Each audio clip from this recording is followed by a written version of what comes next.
I don't know. I haven't seen the movie in a long time. Neither have I. So, but I think this is the way they try to control. I think even while not in Outbreak, this is how they try and control the spread of disease. Okay, I just didn't get the reference. Okay, cool. Yeah. So then,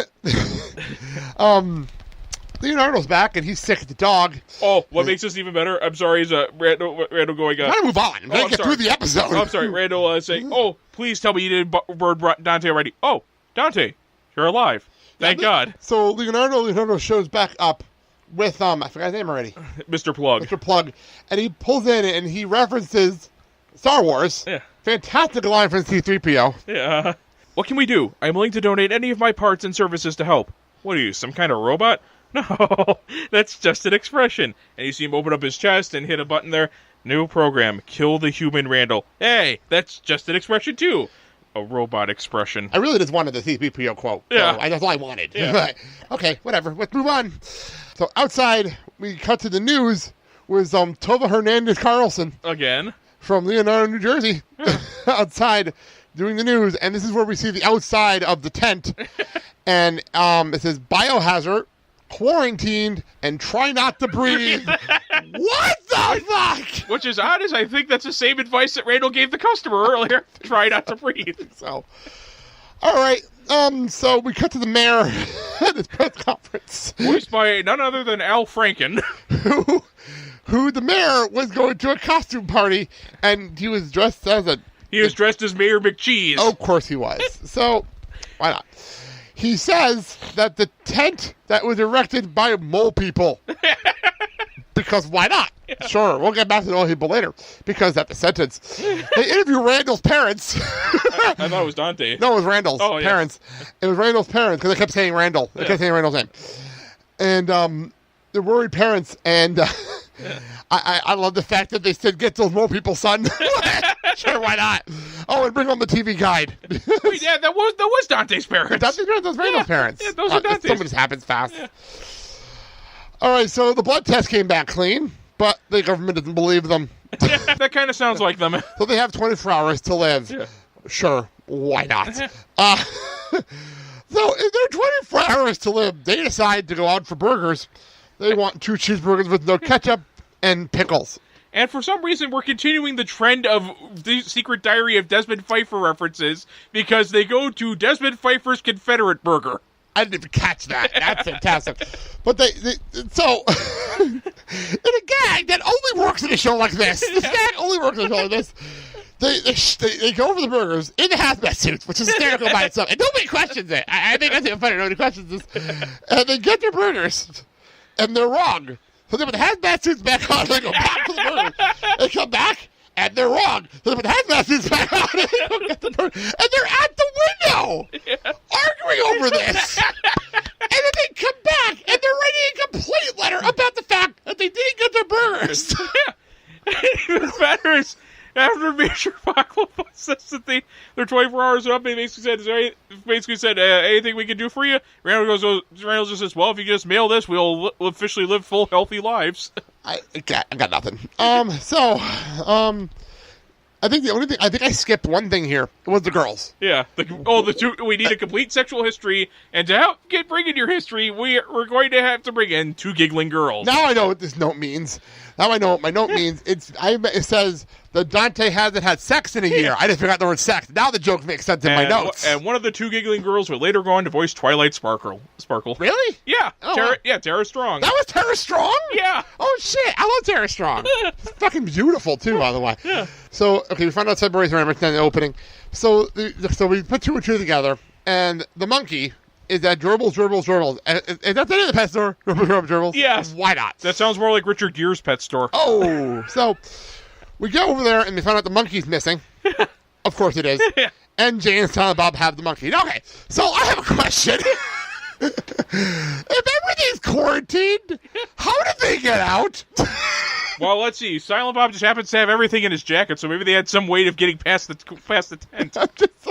It's just one of those moments. It's like, wait a minute. Bob really is the smarter one of the trio, so he could probably figure out a way to get past the quarantine. Unless it went down right behind them. I can see that happening too. Like, the whole thing goes out and just lands right behind them. Yeah. Like, sure. So they're teaching the monkey how to smoke. We'll get to that later. We'll get back to that. So Dante pretty much makes Randal realize how stupid he is, pretty much, and everything you say is wrong. Yeah. Because Randal says, I said, let's go get a job, and after 6 months we'll leave. Oh, everything I say is wrong! It's a job opening at the block of stores, good pay, lots of room for advancement. After 6 months we'll leave. Oh my God, I've always been wrong! Randal tells the government guy that Dante was wrong about the outbreak, but the town is being liquidated and a bomber is on the way. Yeah. Sure, why not? Yeah. Sure. We cut back to the roof because, they go to the roof and they find a helicopter to take them to find Jay and Silent Bob. So they say, before we go to that, they want to know where Jay and Bob are. They're back outside. The monkey is now smoking really well on top of a biohazard can, which is funny on its own right.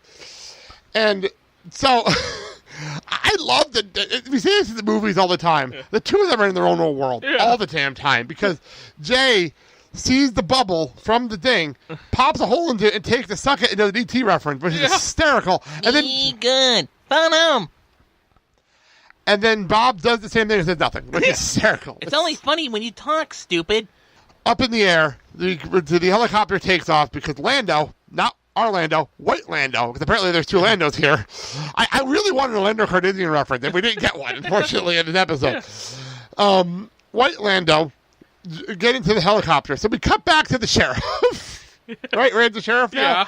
And the sheriff is dressed as Constable Big Mac. Well, but he was not going to the same costume party as the mayor, which I thought was hysterical.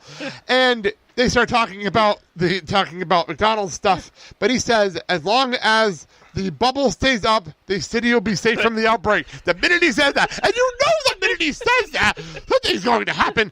The helicopter takes off and breaks through. Because why not? Makes it even funnier is that's Friar Tuck from Robin Hood, Prince of Thieves. Of course it is. So they find Jay and Bob in the monkey, and they pick up Jay and Bob in the monkey, and they're in the helicopter with them. That's a really big helicopter, by the way, with all these seats. So we have Lando, White Lando, we have Randal and Dante, and we have Jay and Bob and the monkey, and Jay and Bob and the monkey are buckled in. Because why not? And even better is that you see Dante and Randal giving them intense death glares. And the monkey starts freaking out. Yeah. Because of nicotine. Nicotine fit. And then Silent Bob has the same freak out. Nicotine fit. It's not a nicotine fit. It's the bomber heading their way. So, Dante pretty much asked to be tuned into their radio on the bomber to talk to him man to man because that's what the government agent said he has to do. Fair enough. So I love this guy. This is a stupid cat, and it made me laugh. Yeah. They tuned the radio to an actual radio station, which is funny. I thought that joke was funny. So, stupid joke, but anyway. So we cut to there. It's the guy I would want to do the show like this. That's why I find it funny. It's the guy I would do. We cut to him talking to the pilot. Okay, so here we go. I didn't write everything down, and I don't need everything quoted, so here we go. Dante's only 27 at this point. He's young. Okay, that credit was due. Yeah. While he's doing his whole speech on how he wants to live, everyone's looting. Everyone's looting the stores below. Dante apparently has an ex-girlfriend reunion party going on. I thought that was pretty funny. So pretty much it comes down to Randal yelling into the thing that Dante is gay. Yeah. The pilot hears that. And the pilot wants Dante to come out. Let's just get to the chase here. He wants Dante to come out as gay, openly gay. And he'll actually disobey a direct order and not bomb the city. Yeah. Because, that makes perfect sense. In this world, everything makes sense, I think. So, you made a point here. You made a valid point when we were watching. It's really, really creepy that this pilot of a bomber knows every little thing about Dante, including the entire full address. Still water's running deep there a little, man. I know it's a joke in a TV show, but it's still really creepy. I just realized that is Bryan Cranston as the bomber pilot. Oh, very nice. Yeah, very nice. So he finally, Dante, realizing what he has to do, said that he's gay, and everybody celebrates. And it was Dante's parents because they start crying. And his father goes, "I knew it." So they start crying. Everyone starts celebrating. Everyone's happy. Even Patrick Swayze's happy. And we get probably the best line of the episode from Major Baklava as he's looking at the report going, Yes, you beautiful gay bastard! So that happens. And then we cut to the mole people celebrating as well, which is so random. What did a mole person eat somebody, move on with their lives, to move on with their lives? So then the newspaper comes up, which is going to be our, if you're wondering, if you see the newspaper on our episode title, that's what this is. Yeah. Local gay man saves town. And then in the right corner, way hetero friends. It's Randal in the corner. So fucking funny. So random as hell, but it's funny as hell. So Patrick Swayze shows back up because, well, why not? He's going to go film something with Adam Sandler. Yeah. And they ask for his autograph. No. And he jumps on his horse. His horse is now named... Hi-yo, Roadhouse, away! Yes, his horse is now named Roadhouse. And then music starts playing, and Jay's dancing with the monkey because, why not? Hey, when you got a monkey, you just gotta dance with it. Whatever, it's a monkey. So Jay starts dancing with the monkey. Oh, I forgot the note where the sergeant actually comes up to Dante and slaps on the ass. Yeah. I think it's funny. Well, this was made during the era of Don't Ask, Don't Tell. That's a pretty good point. So then Lando comes in to start talking and be inspirational, and then gets cut off by Science Says with Jay and Silent Bob. So this is the part where I had to rewind again because I did not know what the girl said here, and I had to write it down. So I told him, no way, that will cost you $20.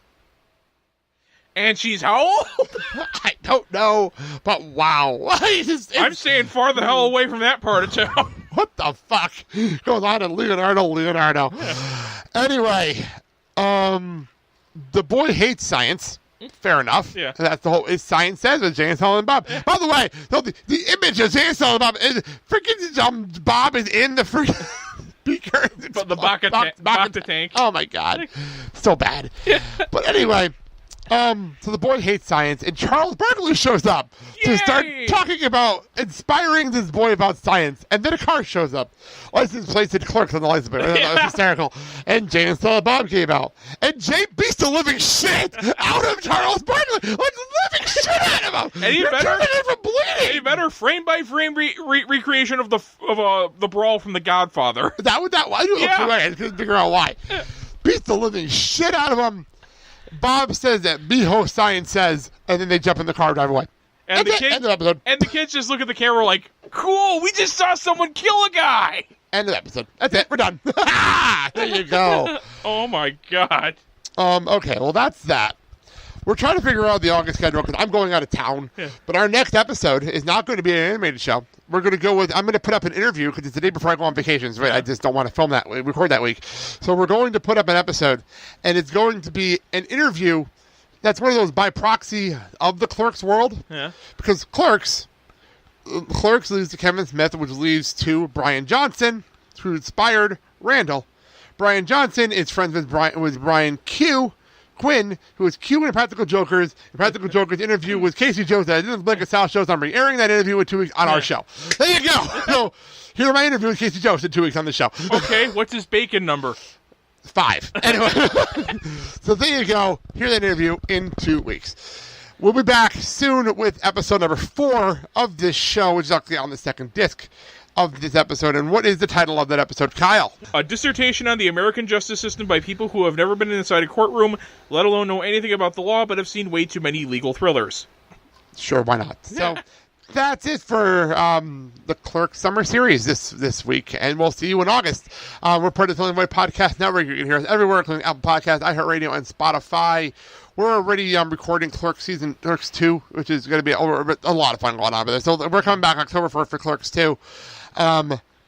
So we'll be back in a couple of weeks for the interview with Casey Jones, and then we'll come back and finish up the anime series. We actually have guests coming on in the last couple episodes of the anime series because why not? People love us, so they want to come back and talk to us. So we'll do all that at the end of the run.